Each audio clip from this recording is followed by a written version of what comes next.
must new question beta. See here that is 2007 AIPMD. In which of the following pairs the two species are isostructural? दोनों same structure होना चाहिए. Then now you know that how to do it. So go ahead fast. See, sulfur 6 electrons. 6 electrons है, that's fine. ये लोगों को ये नहीं होता ना, तो ये सब 6 के 6 लोगों को दे देता था. बट ये लोग 3 ऑक्सीजन 2 इलेक्ट्रॉन्स लेके आ रहे खुद से पहले से, मतलब ऐसे ये ऑक्सीजन 1 इलेक्ट्रॉन लेके आया, ये इलेक्ट्रॉन 1 लेके आया, ऐसा -2 3 है. तो ये तीसरा है. चलो दिस इज ये तीसरा जो नहीं लेके आया, -2 हो गया ना. माइनस मतलब ये लेके आ रहा है इलेक्ट्रॉन ऐसे. तो अभी ये एक ही बॉन्ड बनाएगा. एक तो इलेक्ट्रॉन लेके आया खुद से और एक ही बॉन्ड बनाया, बस एक ही बॉन्ड बनाया. इसने 2 बना दिए. बस अभी तक सल्फर के 4 इलेक्ट्रॉन्स खर्च हुए. Simple clear. सो भाई 3 bond, I mean 3 species, 3 oxygen का टेंशन और एक लोन पेयर का टेंशन, 4 का टेंशन, sp3 हाइब्रिडाइजेशन. एंड इस तरह से ये दिखा ही नहीं ना, तो इसको हम लोग बोलते हैं पिरामिडल शेप. क्या बोलते हैं? Yes, very good. तो इस तरह से बराबर जरा याद करके जाओ. वेरी सिंपल है. NO3 minus N 5 electron. ये एक भाई ऑक्सीजन -1 है ना, तो एक ऑक्सीजन 1 इलेक्ट्रॉन लेके आया है, तो ये एक ही बॉन्ड बनाया. भी नाइट्रोजन के पास 4 इलेक्ट्रॉन बचे. दे दो भाई, बिंदास बना दो ना. कितने बॉन्ड बने? 3. sp2 हाइब्रिडाइजेशन, कुछ इलेक्ट्रॉन बचा नहीं. Trigonal planar is a shape. So simple. ठीक है, तो दोनों मैच नहीं हो रहे, they are not isostructural. Go ahead with guys. So BF3 इधर बना रहा हूं मैं. अभी भी किया था 3 बॉन्ड्स, 3rd इलेक्ट्रॉन. तो यार sp2 hybridisation trigonal planar is a shape. NF3 वो भी अभी किया थोड़ी देर पहले. सो ये आपका एक lone pair, 3 bond pair, 5 electron हो गए नाइट्रोजन के. So it's a sp3 hybridisation, पर एक तो दिखाई नहीं, तो it's a pyramidal shape, right? Clear. Again not matching with this. Now guys, go ahead with BrO3. Br, first class biryani bromine 7 electrons. So bromine 7 electrons, outermost shell. Now you know that guys, this 3 oxygen requires 6 electrons, but एक वो लेके आए हैं. So now they require 5 electrons only. So 5 electrons required by oxygen. Guys, right? So simple 2 electron बचे. 2 electron मतलब 1 lone pair का tension है. 1 lone pair का टेंशन और कितना ऑक्सीजन? 3 ऑक्सीजन को कनेक्ट करने का टेंशन, मतलब total there are 4 tension. So basically it's sp3 hybridised. sp3 hybridised में 4 चीज कनेक्ट करनी है आपको. एक तो आपका लोन पेयर है और 3 ऑक्सीजन. 3 ऑक्सीजन में से एक तो लेके आया electron. Guys very simple, simple एकदम. चलो, so it's a which hybridization? sp3 hybridization, but ये तो दिखेगा ही नहीं, तो again the shape is called as pyramidal. Similarly, XeO3, Xe xenon, ठीक है. xenon group number 18. हीना, नीना और करीना का एक्सरे रंगीन. ठीक है, हीना, नीना और करीना का एक्सरे रंगीन. तो इट्स 18 ग्रुप गाइस. 18 ग्रुप में xenon 8 इलेक्ट्रॉन्स है उसके पास. एंड दिस इज 3 ऑक्सीजन को 6 चाहिए. दे दो भाई, स्टिल 2 बचे. तो अगेन इट्स 3 ऑक्सीजन और एक लोन पेयर, 4 का tension, sp3 hybridization and the shape is pyramidal. तो एकदम हाइब्रिडाइजेशन भी मैच हुआ देखा आपने, और एकदम शेप भी पिरामिडल मैच हुआ. तो both are isostructural guys. Simple. So this is my answer. And go ahead with SF4. SF4 अभी आगे थोड़ा बनाया था अपन ने, याद करो. सल्फर 4 बॉन्ड, 4 इलेक्ट्रॉन यूज हो गए, 6 होते थे, एक लोन पे बचा हुआ है. याद आया? 4 बॉन्ड और 1 लोन पेयर, 5 का tension, sp3d hybridisation, trigonal bipyramidal is a geometry, but याद करो this seesaw is a shape. XCF4 8 electrons, ये इधर करता हूं मैं, this is XT 8 electrons, 4 bond बनाने में यूटिलाइज हो गए, 4 इलेक्ट्रॉन बचे, मतलब 2 लोन पेयर बचा, 2 लोन पेयर और ये 4 बॉन्ड, मतलब बेटा फर्स्ट टाइम 6 का टेंशन, sp3d2 6 दिख रहे, हाइब्रिडाइजेशन, एंड हियर थोड़ा सा इधर यूटिलाइज कर देते हैं अपन। तो basically guys very simple, sp3d2 hybridisation ऐसे स्क्वायर बाइपिरामिडल ज्योमेट्री बनाता है, square bipyramidal geometry, square bipyramidal geometry, let me write, square bipyramidal is my geometry. Now guys हम लोग को 4 बॉन्ड्स ही लेना है हम लोग को, तो 4 बॉन्ड्स एकदम प्रॉपरली ऐसे प्लेन पे होते हैं, and this is my 2 lone pair. Guys lone pair आज तक किसी को दिखा ही नहीं है, तो जस्ट ये प्लेन दिखता है, तो hence the shape is square planar. So simple guys, इस तरह से this is also square planar shape, and अभी देखा ये seesaw shape, not structural, not, बहुत अलग डिफरेंट है। सब हम लोग करेंगे, एक एक एग्जाम्पल करेंगे, तो इसके लिए दिमाग में आपको ये सब चीज रिवाइज करके जाएंगे तो यस। द नेक्स्ट क्वेश्चन बेटा सेम ईयर, AIP 2007 का, the correct order of CO bond length among CO, CO3-2 and CO2। तो भाई CO2, let me draw CO2, पहले CO ड्रॉ किया मैंने, C और O के देयर आर, ठीक है वो सब जाने दो, बॉन्ड CO बॉन्ड 3 बॉन्ड दिख रहे हैं आपको, ये दिस इज 3 बॉन्ड्स, जितने बॉन्ड होते हैं उसको बॉन्ड ऑर्डर बोलते, bond order, bonds, number of bonds. CO2 वो तो आता है बताने को,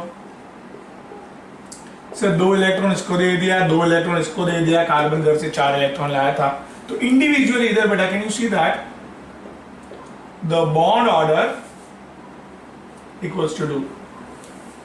now simple, CO3 2 minus, 2 electron मतलब 2 ऑक्सीजन, एक इलेक्ट्रॉन लाए हैं, नो दैट क्लियर, और एक ने 2 ले लिया इस तरह से, ये लोग ने 1 हो गया भाई। तो सर इधर 2 है, इधर 1 है, कौन सा ले, 2 वाला ले कि 1 वाला ले? CO बॉन्ड बोला है ना, तो you have to do always average, and bond order, ये रेजोनेटिंग स्ट्रक्चर का है, बॉन्ड ऑर्डर कैसे लेना है वो अपन ने उधर किया था रेजोनेंस में, ठीक है, नो प्रॉब्लम्स, याद करो कितने बॉन्ड इधर, 2 3 और 4, total number of bonds, number of bond equals to 4 guys total, ठीक है। And very simple, double bond देखो, इधर होगा प्लस इधर होगा प्लस इधर होगा, ऐसे करके 3 रेजोनेटिंग स्ट्रक्चर्स बनेंगे, ठीक है।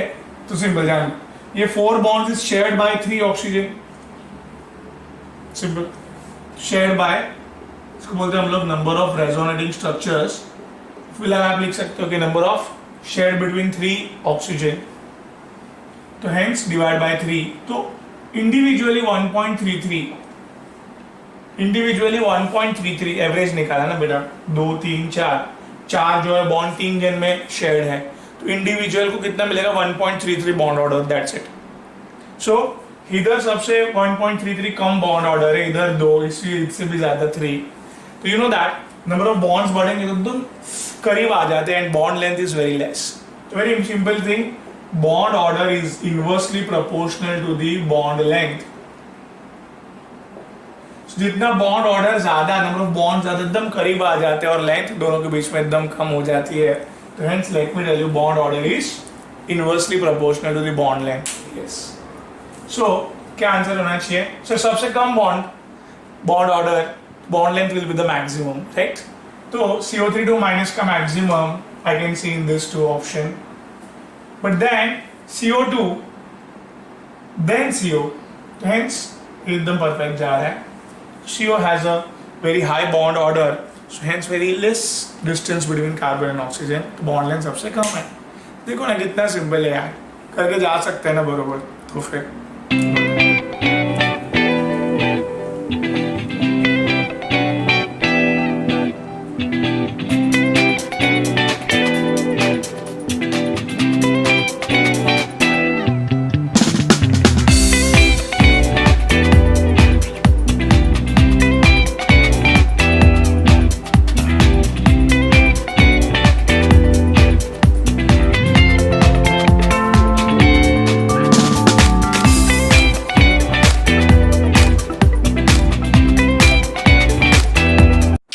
हेलो स्टूडेंट, लेट्स हैव मस्त क्वेश्चन. KPFT 2007 का मस्त एक और क्वेश्चन ले रहे हैं अपन. In which of the following hydration energy is higher than the lattice energy? This kind of question is very dangerous guys. इसको हैंडल करने के लिए एक सुपर्ब ट्रिक एंड सुपर्ब चीज जरा देखिए. Generally this is your group, magnesium, calcium, barium, strontium, you know that. Magnesium, calcium, strontium, barium, this is your group. Generally guys, down the group, lattice energy and hydration energy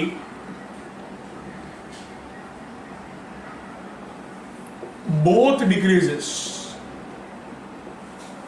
But certain factor के हिसाब से certain चीज हम लोग ने conclude मतलब बहुत shortcut बनाया है. तो जरा ये इधर देखिए आप. When they are with the kind of group OH, you know, the OH anti because of valence is true. ठीक है, वैसे बैलेंसिंग अभी नहीं कर रहे हम लोग. जल्दी देख रहे हैं कि भाई ऑलमोस्ट सेम साइज के कैटायंस एंड आयंस होने के कारण ऑलमोस्ट सेम साइज जब भी होता है तो डाउन द ग्रुप कभी भी हाइड्रेशन एनर्जी थोड़ा सा ज्यादा मिलता है लैटिस एनर्जी के कारण. हाइड्रेशन एनर्जी थोड़ा सा ज्यादा मिलता है लैटिस एनर्जी से comparatively. Hence we say that hydration energy जितना ज्यादा होता है ना उतना फटाफट घुल मिल जाता है पानी में. हाइड्रेशन मिक्सिंग हो जाता है. द सॉल्युबिलिटी, ठीक है, increases down the group here. Similarly, अगर ये लोग मैग्नीशियम, कैल्शियम, स्ट्रोंशियम, बैरियम, ये लोग बड़े बड़े group, example sulphate, carbonate, nitrate, बड़े बड़े ग्रुप, कोई भी magnesium sulphate, magnesium carbonate, magnesium nitrate, दस ह्यूज डिफरेंस के कारण क्या देखने मिलता है? एक सिंपल चीज, down the group this is a huge difference in size के कारण एक चीज देखने मिलती है. डाउन द ग्रुप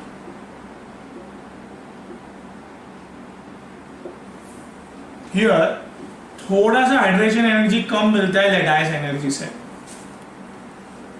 ठीक है, very simple thing. Down the group क्या बढ़ रहा है, मतलब डाउन द ग्रुप थोड़ा सा ज्यादा पाया जाता है lattice energy than with respect to hydration energy. इसके लिए the solubility decreases down the group guys.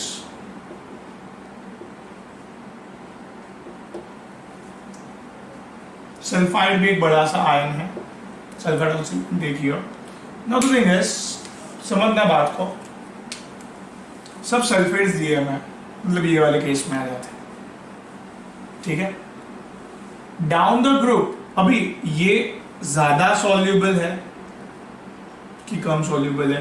क्या लिखा है? Solubility decreases down the group, मतलब this is less soluble and this is going to be more soluble. Down the group solubility decreases. तो ये ज्यादा soluble है, तो ये केस में सर अमॉन्ग द सल्फेट। अभी इधर तो सॉल्युबिलिटी कम है, मतलब हाइड्रेशन एनर्जी डेफिनेटली पक्का कम बात होगी कि लैटिस एनर्जी, हाइड्रेशन एनर्जी कम होगी लैटिस एनर्जी से सर, सॉल्युबिलिटी कम है एकदम निग्लिजिबल।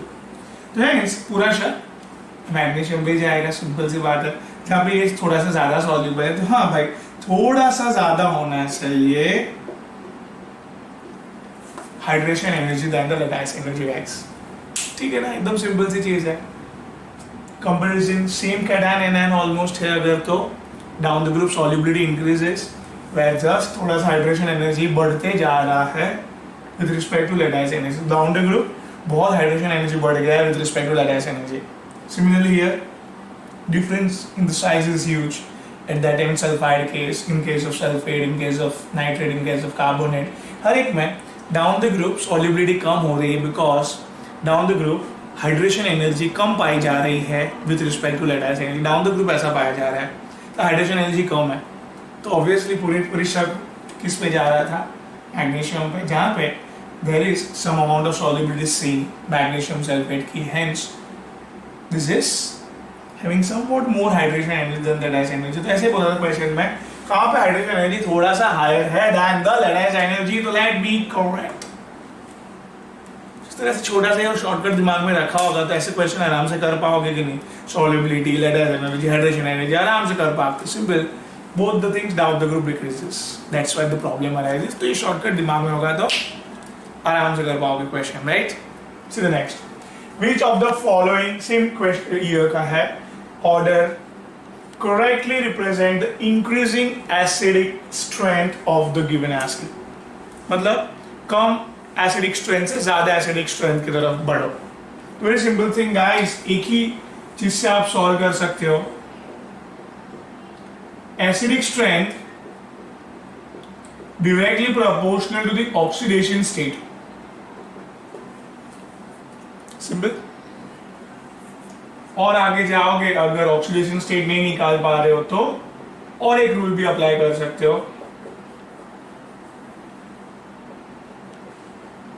जितना इलेक्ट्रोनेगेटिव ज्यादा होता है, छोटा साइज होती है, उतना वो एसिडिक स्ट्रेंथ ज्यादा होता है उसकी।